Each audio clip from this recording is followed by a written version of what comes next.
Hello, welcome to Real Reds. Manchester United have won a last gasp winner at Craven Cottage against Fulham in the Premier League. Bruno Fernandes scoring a 90+1 minute goal after a, quite frankly, awful game, marred by controversy, which we will get into. Joined by Shreyas, Adam and Chivi. I'll just go around the room and we'll just sort of get your thoughts and feelings on the game, and then we'll touch on some specifics. But yeah, Adam, thoughts, feelings on the game? How are we feeling? Yeah, it just feels like it's a game that we've seen many times, but it hasn't really. Well, this time it's actually ended in a positive note. A lot of the time it doesn't.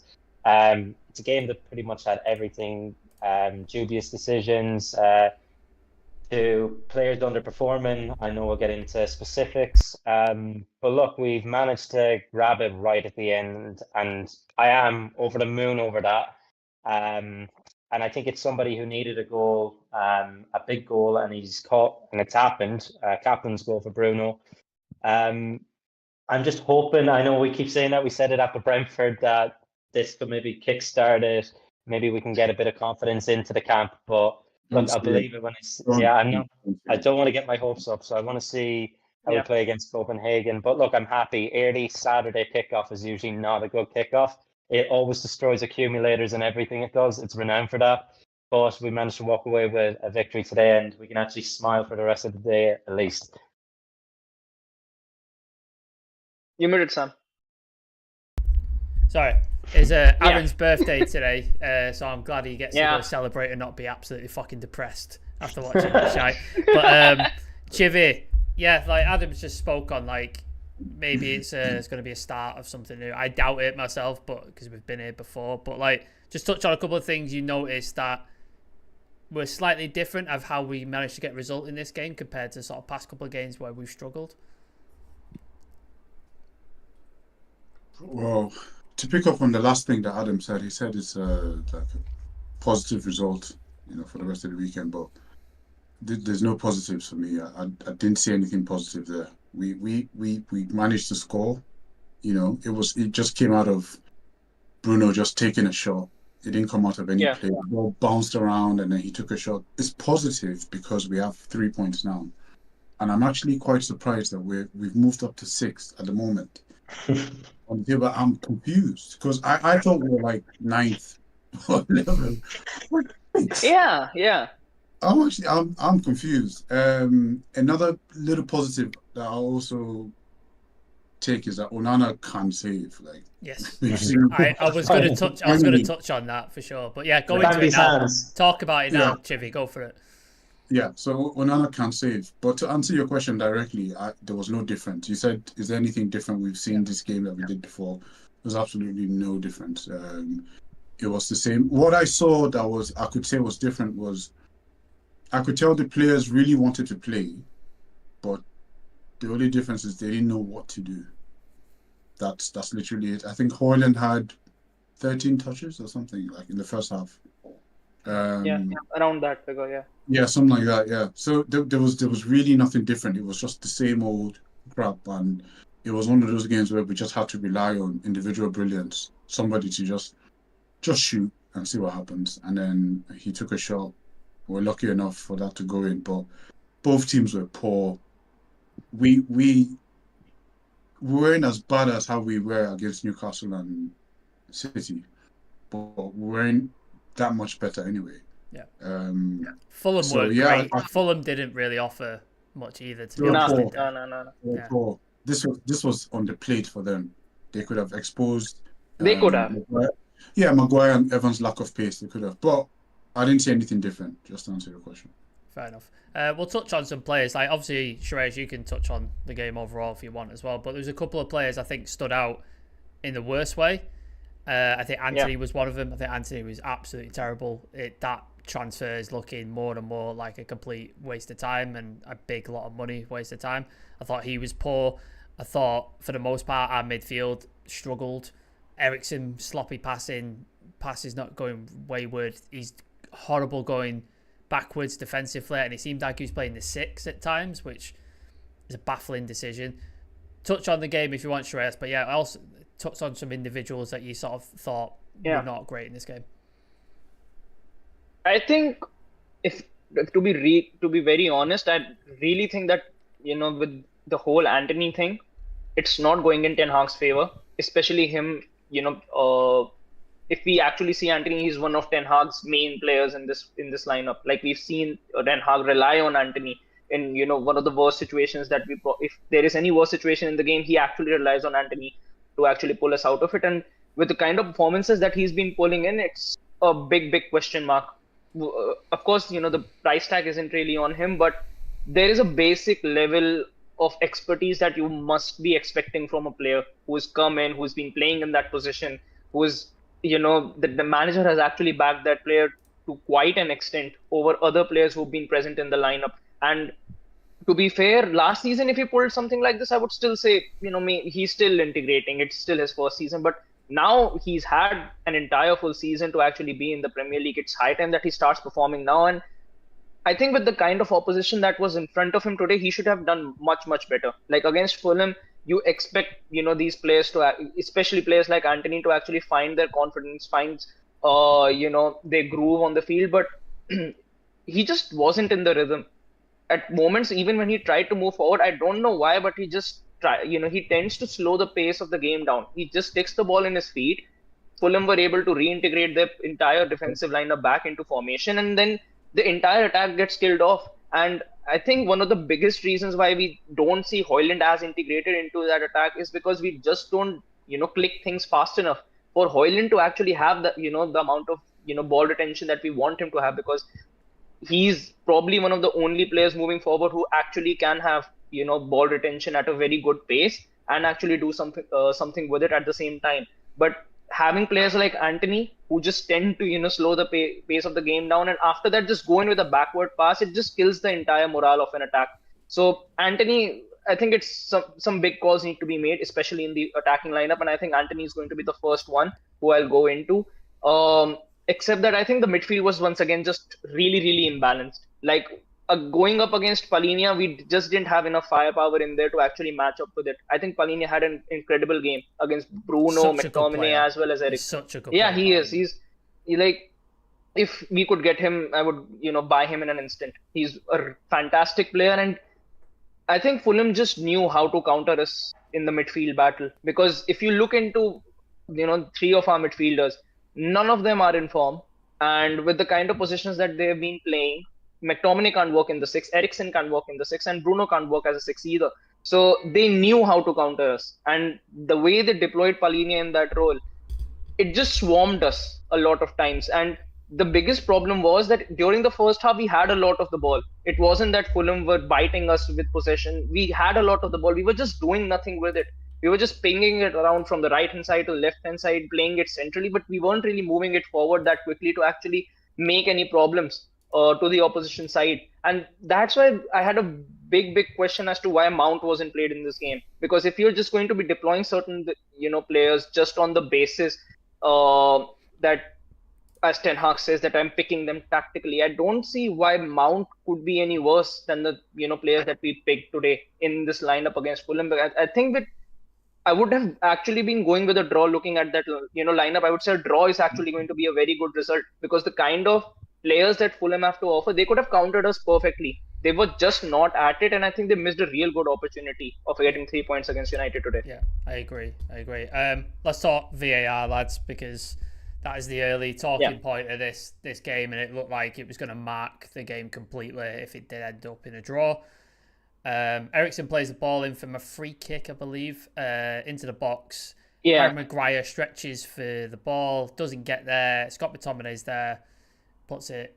It's Garnacho, is it? Gets to Garnacho. He puts it across, and then Scott McTominay puts it in the back of net. We're all celebrating. We're all thinking, goes back to the kickoff point, and then VAR calls it back to something. And then for the first time I've ever seen in my entire football watching career, VAR has given an offside review on the field, which I have never seen before in my entire life, and I don't understand why that's a rule now and why that's a thing. And then it's a they summed up as a subjective offside. Adam, talk to me, mate. What the fuck is going on there? What is going on? It's the first time I've ever heard the term subjective offside. I thought it was just onside or offside. and it's simple. The fact that it took 5 minutes to actually get the decision says everything. It does. They were looking for any excuse not to give that goal, and I don't think anybody was calling for offside. I don't even think any of the Fulham players were as well. They weren't. Nobody was calling for an offside, and I just don't understand it because he's not interfering with play. And what I've seen as well, it looks like the Fulham player actually hit Maguire's leg when he was stretching for it. So he wasn't really interfering that way. He doesn't interfere with the goalkeeper either because the keeper's expecting the ball to go there. If you look at Leno, he gets shoved. Maguire would get shoved over as well. He gets fucking pushed over by the Fulham defender. So it's just like... and it's not like the Fulham defender is ever getting to that ball either. No. He isn't. So I don't know where they've crowned this, and I've seen a lot of people now coming to United fans saying, "Oh no, it is offside." But there is a clear agenda, I think, against us this season because there's been a ridiculous amount of decisions, as you said, on-field review for a fucking offside. I've never seen that before, not once. It seems like they're making up the rules when it involves us. Hoyland against Arsenal got pulled down, and then Rodri, I wouldn't even call it being pulled down. Just like that, it was a half kind of pull, which you've seen 100 times before. Always happens every single game. That's giving us a penalty. Tottenham handball. The Garnacho. Handball. Right. Yeah. Saka should have been sent off for studs up. There's a load of decisions this season, and the Garnacho goal, which I still don't think was offside against Arsenal. I want to see that. I want to see that kind of, the automatic system. Yeah, that they use in the Championship. It works, doesn't it? It works. It works. It's like offside or it's onside. That's it. Yeah, it's black simple. and white. And that would never go to that system with this goal that was ruled off because it isn't. Subjective offside, ridiculous. I haven't never seen that before, and I hope to never see it again. But us, it probably will be, and will be the next ones for it to come up. But look, I think goals change games. They do. And potentially Ten Hag's job is on the line. So this is something that could have had a major impact in his job and many of the players too. I'm just glad we managed to get the job done. I think we just edged it. I think we did. But look, I'm just happy with the result at the end of the day. It didn't actually affect the result. Thank God. Yeah, thankfully it didn't. Chivy, you could touch on the VAR decision if you want as well. Do you think Ten Hag needs to speak about this more in the media? Because it seems like when managers speak about it, like Klopp or Arteta or Pep, it seems to put pressure on referees, and it seems to change the way the decisions against them. Fergie used to do it all the time against refs when ref decisions would go. Do you think Ten Hag needs to speak about this more? Because that's, like Adam just listed there, it's about the 7th or 8th decision, which is just despicably wrong, and it's gone against us. Do you think he needs to speak up more? Maybe, but I'll be very honest with you, man. I really don't give a shit about the VAR thing. Like, I really don't. I don't want to rely on VAR. If he's going to say anything, he needs to talk about how he needs to change his approach to games. Like, that's the only thing I want to hear from him now. He can talk about the VAR, but I swear to God, I'm not. I'm trying to find something to say about VAR, but I really can't be asked. Like, it's just like when he went in and they started reviewing it, I just switched off. Not the TV, just mentally, I was just like, yeah, here we go. Like, but to be fair, the Garnacho one against Arsenal still haunts me today. Like, because that was unfair. That was really, really unfair. And I felt like there wasn't that much level of scrutiny into that decision. If it was Liverpool, there would be. Whenever Klopp's asking for games to be replayed based on VAR decisions. One of the things we've seen, I've heard you say, Sam, quite a few times, is all we want is just consistency. From one day to the next. If it's a decision, then that's what it says. But it looks like there's nothing in the rule book, and like Adam said, they just make it up as they go on. So that's the thing. But to be honest, there's so much more that just worries me about this club now, and VAR is like one of the last of them. To be fair. Yeah. Yeah. There's a couple of comments. Brian Casey, wow, that was a hard watch. Shocking performance, especially from Anthony. Happy with 3 points, but effort needs to improve. Absolutely agree. Shah Sam, not going to lie, I spent most of the time on Twitter. That game was a hard watch. Yeah, that was not a fun watch at all. And then Shah Sam again, VAR is a disgrace. I agree totally with those. Get your comments in if you've got something to say and we'll read them out. Shreyas, your boy Palestri finally got on the pitch after... It seems like he's not played for a long time. He got that run of games against Bayern and stuff like that, and then he just seems to have not come into the team. Well, Got his opportunity. Anthony's training better, apparently. Right, okay. Because that's what you need to do. It doesn't matter what you do on the pitch. Yeah. Just train well. Yeah, Right? yeah, apparently. Yeah. It's fucking stupid, that. So he's got on the pitch. He's been credited with the assist for the Bruno goal. I thought he was so much better than whatever Anthony did for 60 minutes. In 20 minutes, I thought he was a lot better. I wanted to give you the opportunity to speak about your boy because I know you like the guy quite a lot. But yeah, speak on Facundo Palestri. I think the thing with Anthony right now is whenever he's playing, yes, he does work a lot defensively, but moving forward, it's just dead. Like I've never seen our right hand side actually being utilized for attacks throughout the course of the season up until now. And I think Anthony at times can be very, very frustrating when he's moving forward. And the thing is, he does get the ball a lot. It's not that Anthony doesn't get on the ball enough. He does get on the ball a lot. And I think it's the same case with Rashford as well. Both of them get on the ball a lot, on a lot of occasions. And the one player who doesn't get on the ball a lot because of that is Højlund, because they're just not able to, find that link in between that central position. And I think with Pelistri coming on and even with Garnacho coming on, you see something moving forward. Like at least you see that intent of actually going for goal or actually, trying to put crosses in or just creating some attacking transitions, which I don't really see with the senior line that we've got in, or what Ten Hag would call his first choice front three. I just don't see that amount of intent or that amount of, fear that we might be able to instill in other teams having Garnacho or Pelistri on, because I think right now it's a very unbalanced attacking line with Bruno, with Rashford, with Anthony, as well as Højlund. You need to find a balance there so that, we are at least able to move forward and actually create some clean chances for our striker. And I just don't see us creating those clean chances with Rashford and Anthony being on at the same time. And right now, Anthony's just not offering anything.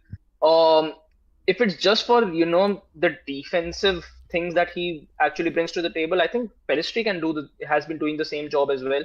And on the left-hand side as well, I think Rashford doesn't put in as much of defensive stability that Garnacho actually brings to the table. Like Garnacho is instinctive when he needs to move backwards. Like it's like this: he loses the ball, he moves backward, he wins the ball, it goes in with a tackle, and then moves forward again. I just don't see that with Rashford. So I think once again there are a lot of talking points in this team, not just the attack, but I think we do need to start mending these situations so that at least moving forward, we are able to, identify how can this lineup actually work to its true potential, because I don't see it working to its true potential with Anthony being on the right-hand side. Yeah. I'm just going to read out a couple of quotes from Ten Hag. Ten Hag on doubts over Bruno as captain. I don't understand it. Everyone has mistakes. No one is perfect. It's massively important to us. On Harry Maguire, not only defending with the ball, very good progressive passing through the lines, a very good performance.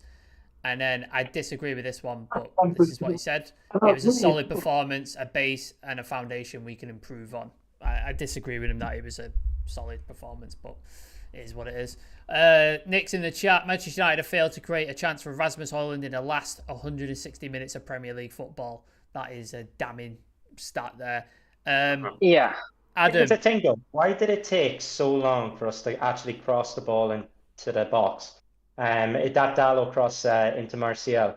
Yeah. Those are the sort of chances that Højlund really, really makes the most of. Yeah. But we haven't been doing that enough. And I think a big part of that has been just from our fullbacks not being, fit. Luke Shaw, I think when he's fit, he'll be creating a good few chances, getting to the byline, cross it in. And just on Pelistri as well, he's our only creative winger who actually wants to create a goal, get to the byline, cross it into the box. The rest of them want to cut in to do, and Højlund that's not what he needs. He doesn't need that. He needs to actually get the ball into the box, cross it, put it on his head, put it like fizz it across the box, and he's usually gets his foot to it. We've all seen the compilation videos of him was in Atlanta, Yes. where he came from. And those were the sort of goals that he scored, even for Denmark. I remember his hat trick for them.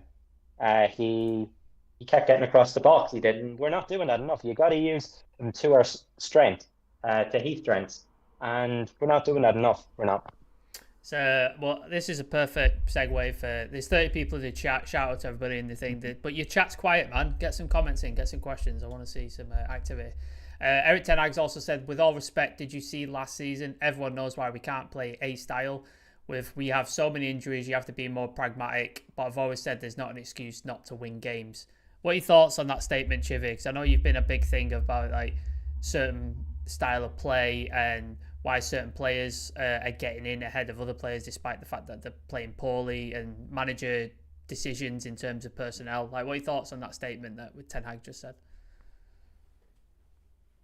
Well, he can say that, but he started Evans ahead of Varane, so Something going on there, isn't there? There's something going on. Yeah. Exactly. So he started Evans ahead of Varane, which just completely destroys whatever argument he's trying to make there about players and injury and all that, playing a certain style. There's nothing that Johnny Evans is better than at Varane. I'm sorry, like pace, awareness, nothing. I don't think there's anything that he has better than Varane, so the argument is dead. I would agree that the injuries have really, really hampered our chances. When you have a leader like Lisandro, or someone who's able to influence a game, apart from his leadership skills and apart from being a very good defender, he's really good at creating chances, or at least spotting. His awareness is almost unmatched. Press resistant as well. Super press resistant.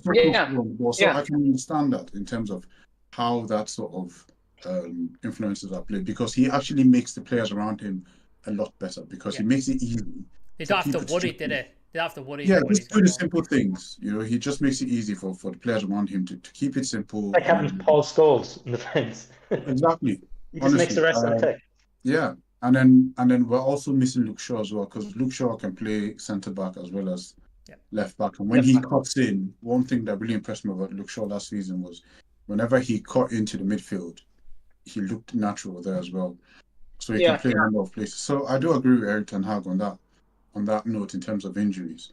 But in general, if you can't, with the players you have, right? Now, the Man City game, losing to Man City, they're a lot better than us. They have a superior manager. We're expected to lose at the moment the way it is against Man City. So that's out the window. That's fine. But then we're struggling to win against. We had to fight against Forest. We had to fight against Bradford. Sheffield we had United. to fight against Sheffield. We had to fight against Burnley. Copenhagen. No, we needed a last-minute penalty save against Copenhagen. Yeah, Burnley was the Bruno goal as well. Yeah, exactly. We had to fight against Burnley. With the level of injuries that we have and the players on the pitch, I still think that we have the quality in our team to be able to match up with some of these teams that I've mentioned. I wouldn't even mention Newcastle because they're on a high now. And there's an argument that their C team cannot be better than our B team, but let's just leave that for now. Let's just focus on the teams I mentioned. If you can't make things happen with what you have right now against these kind of teams, then you shouldn't be at our club, because we're supposed to be elite, and he's supposed to be, a certain level of manager. If we don't, we've hired you to come to Manchester United, and you can't. The manager for Manchester United should have enough ingenuity and creativity and tactical know-how to manage these current crop of players available now against those kind of teams. When you play in the Premier League, it's not winning Man City or winning Arsenal or winning Chelsea, the big six. Those are not the points that win you the league, or those are not the points that win you that get into Champions League, because you're expected to drop points there. Yeah. But you have to beat your Crystal Palaces.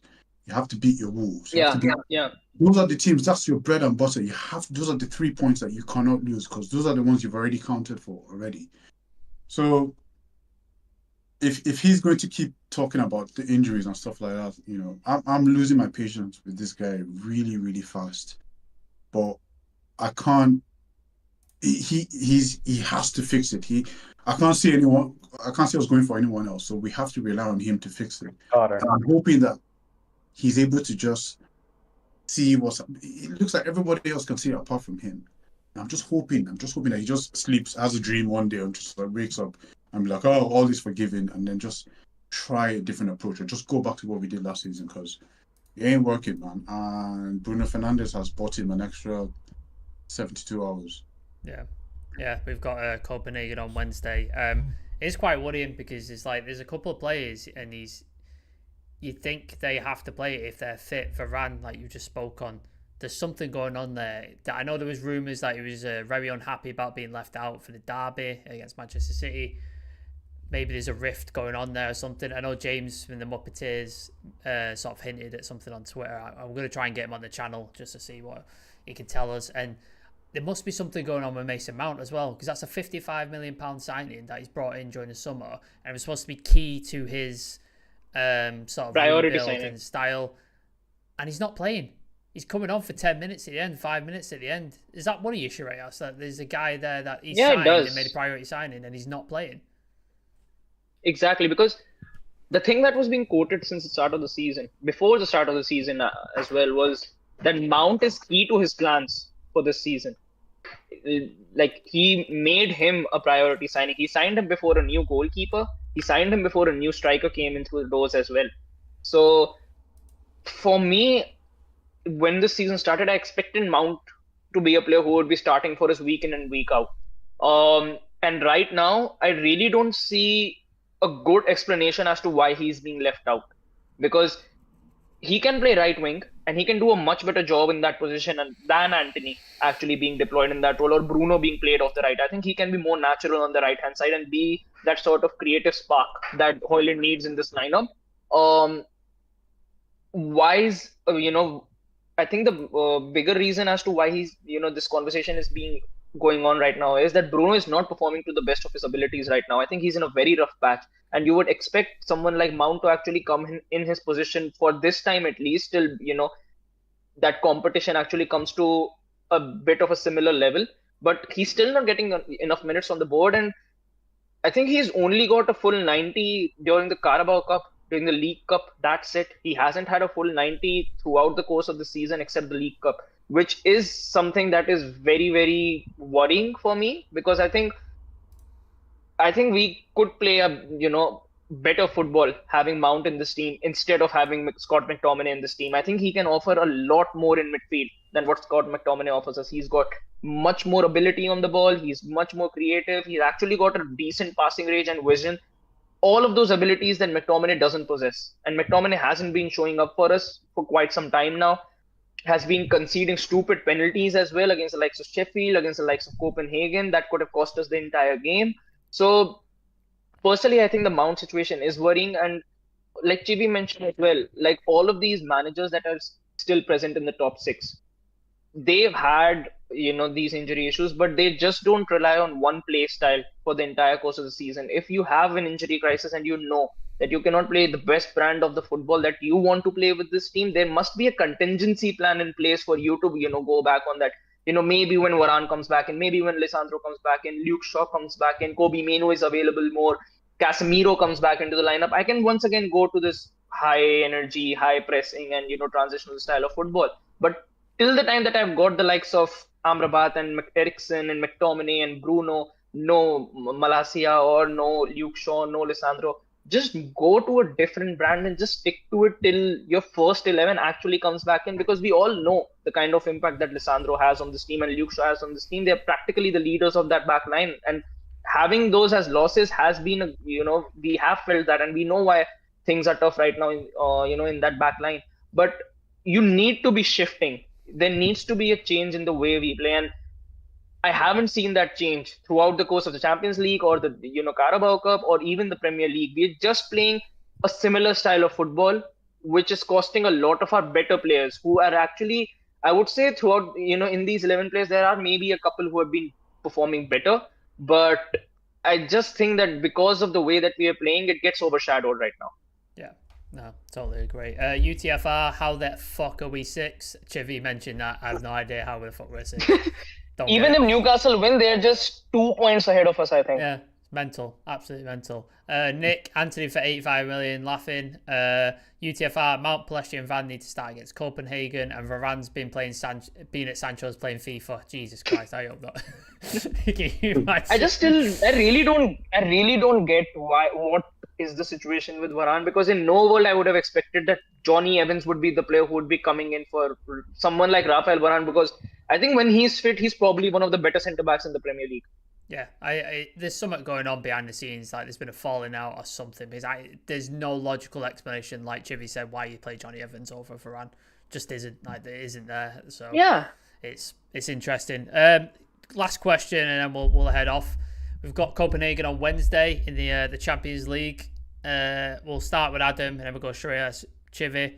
Adam, is it do or die on Wednesday for our Champions League hopes? I think the next 2 games are do or die. yeah. Maybe we buy ourselves a bit of time if we win in Copenhagen, but I think the big game really is that Galatasaray one in Turkey, and our players are probably going to shit the bed when they see the atmosphere in that stadium. Yeah, because that is next level. Bayern Munich at times looked like they struggled, and you saw what Bayern Munich done to us. They got start. beat. I know They got beat quite heavily last week, was it? Against I can't remember the team name. Yeah, out of the FA Cup. I think it was a league in the 3rd division of the German leagues. 3rd division, they lost 2-1.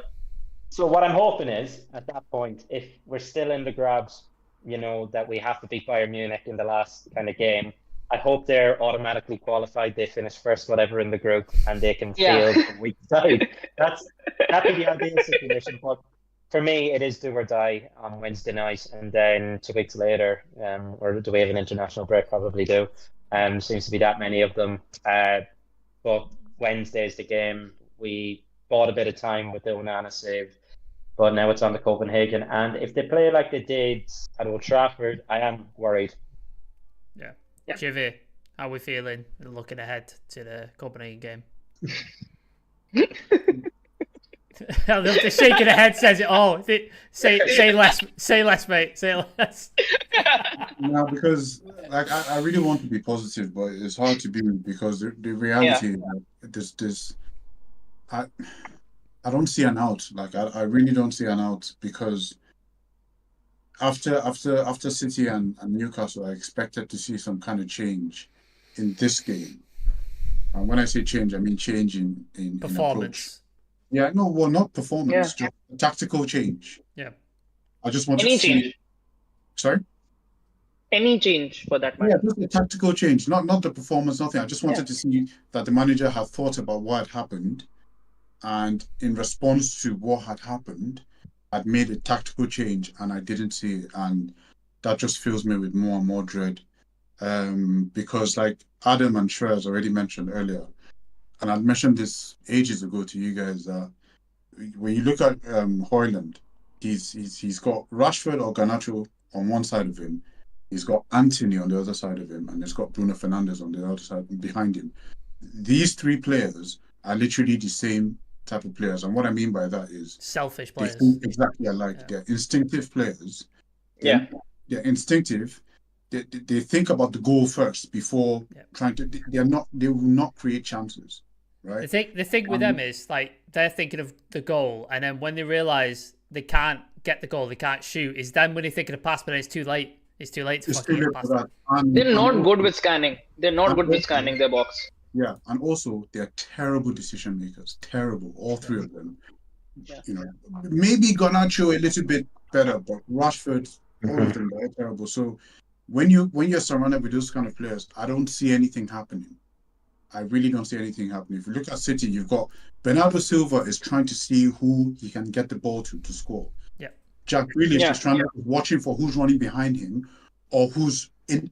They're always looking to make things happen. De Bruyne's always got his head up. He's like, "Where's Haaland?" And he's just looking. He's looking for people. No, Yeah. but Rashford put his head down and he's trying to just put the ball on his right foot and take a shot. Anthony wants to get the ball on his left foot to take a shot. Bruno is just trying to spam it. So this is. So when I see these kind of things happening, like, will it kill this manager to have Martial on the left-hand side and Rasmus Højlund in the middle? Yeah. Right? Because you've got a thinker there. You've got someone who's always trying to do the 1-2s and stuff like that. I'm sorry, there's a very long-winded answer. It's fine.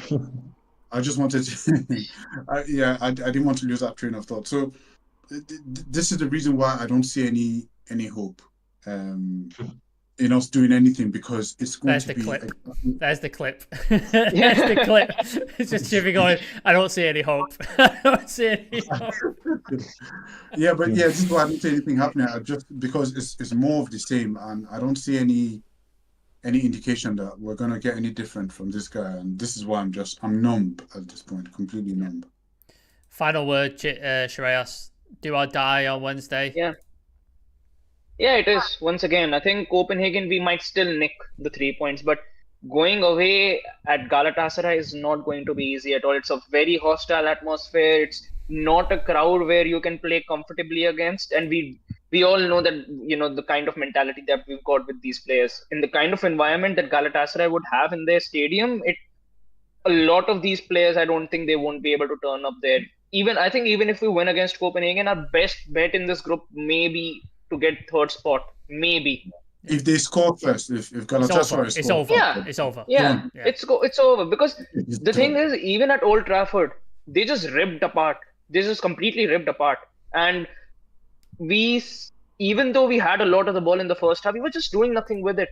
Rashford had immense opportunities, and I think the biggest and the most alarming thing in this lineup is our most mature decision maker in that attacking lineup is a 20-year-old striker who we just signed from Atlanta.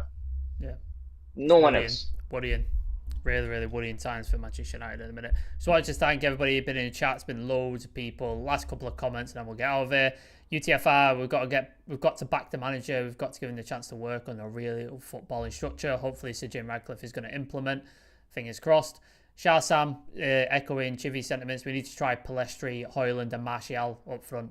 I'd like to see that, man. So many chances to be created. I would even put Martial in the 10. I think he would do a good job in playing in this 10 in the 10 position as well, because he's able to link up everyone quite well. We'll see what happens on it. And then UTFR, don't want to go in the Europa League. I'd rather go out. Same. I can't be arsed. Cannot be arsed for Thursday football. Just if we're going out, just dick it off. I don't care. I don't want it. I'm not doing it. Yeah. Does anybody actually know what the Conference League music sounds like, by the way?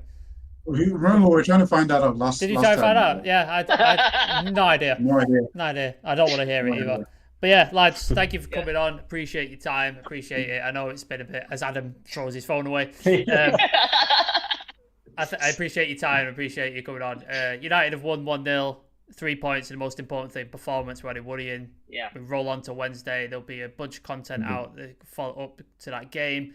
We're going to try and get James from the Muppeteers on, because he's been talking a lot of stuff on Twitter and I want to know what it is. So we'll try and get him on. But yeah, lads, thanks for coming on. Appreciate it. Yeah, thanks for having us. Well, we will see you all tomorrow probably. Keep an eye on the socials. Like, share, comment, all that good stuff. Subscribe if you're new here. Have a look at our Real Reds membership ultras as well. We could put out a video every week exclusive to you guys. So yeah, check that out. Appreciate it. See you later, lads. Have a good one.